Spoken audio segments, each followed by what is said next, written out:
So today, I don't take success for granted. I don't take the financial wins that we have and say, oh, well, life is easy breezy now. We can sit back and relax. No, I know from prior experiences that life has seasons. There are ups and there are downs. My devotion today was that all seasons are interim.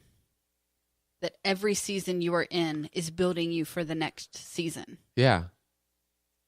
I like that. And I did too. I enjoyed that. So, and then a fifth reason why people give up on their dreams is traumatic experiences. You know, you have no idea what happened. I mean, this just happened to me. I'm lucky to be standing. Yeah. It's taking everything I have to, This Is Us is a show that Megan and I watch, and it's an excellent family drama. I absolutely love it.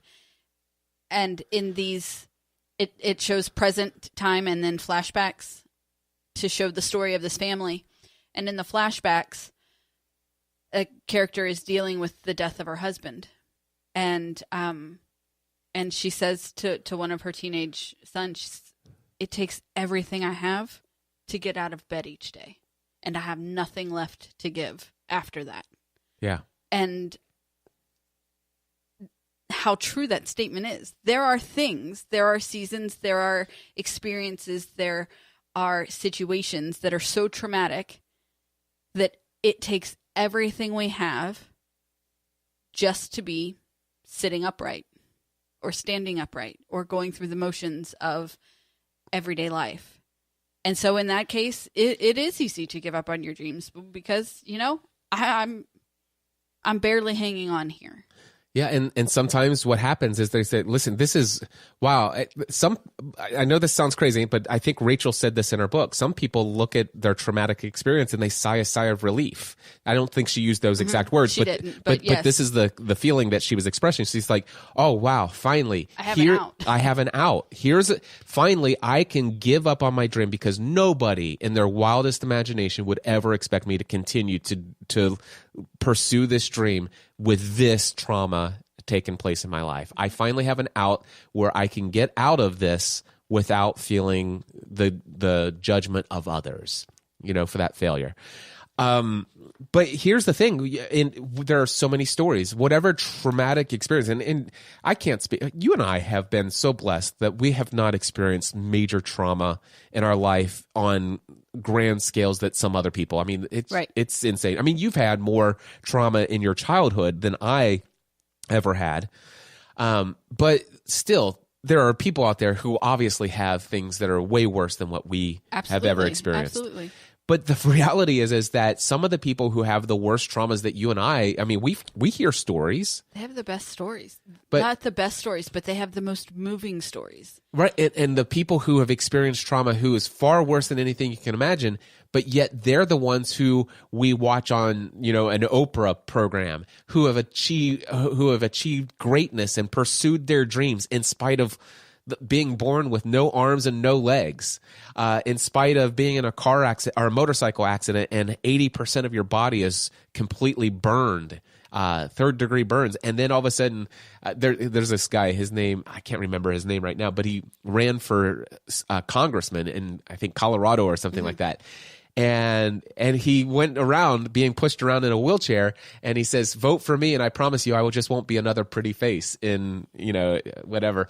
So it's just like there are these people out there who find the will to live and to pursue and to change lives and to do something. What can I learn from this, and how can I use it to serve others? And I think that that's really the key here is our dream just for us? And by the way, is there anything wrong with that? But the thing is in the pursuit of our dreams. I think that would be an individual answer. Yes. But in the pursuit, it's the pursuit of our dreams that we're going after something. We have something that is drawing us towards it.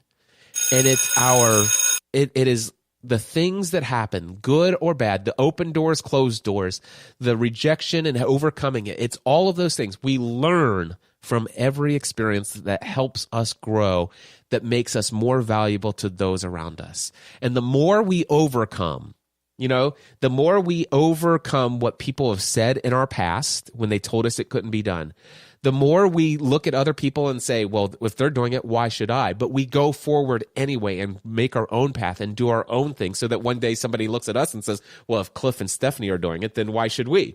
The more that you put yourself out there in spite of your fear of failure, it's not that you don't have a fear, but you're moving forward in spite of your fear. The more we do that, the more that we're willing to put in the hard hours, the hard work, the obstacles to overcome them, the finding unique ways of getting beyond these challenges, the more we're able to take whatever traumatic experiences happen in our lives and move forward. It's those things that will motivate, encourage, and inspire other people. So I love this phrase.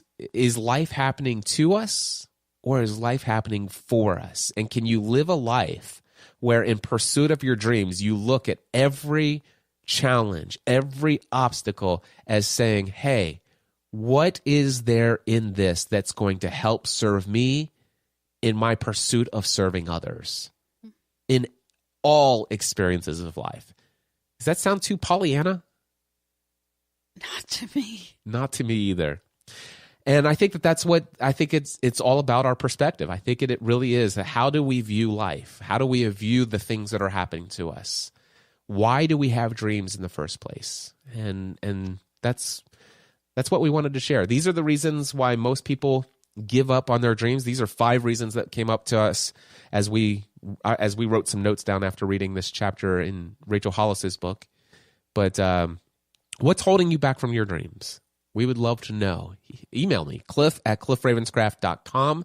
Just write me an email, holding me back from my dreams in a subject line. Let us know what's holding you back from your dreams, because we definitely, Stephanie and I, both feel called to help people pursue the lives for which they were created. And I believe that if you have a dream inside of you that you feel called to pursue, we believe that dream was put there by a creator and that you were meant to pursue that dream, regardless of whatever it is that's holding you back, that's tempting you to give up, or maybe that you've already given up. Maybe you need to rekindle that dream. And of course, Stephanie and I also want to help those of you who say, all this dream talk, I don't have a dream. It's there. Yeah, you do. It's there.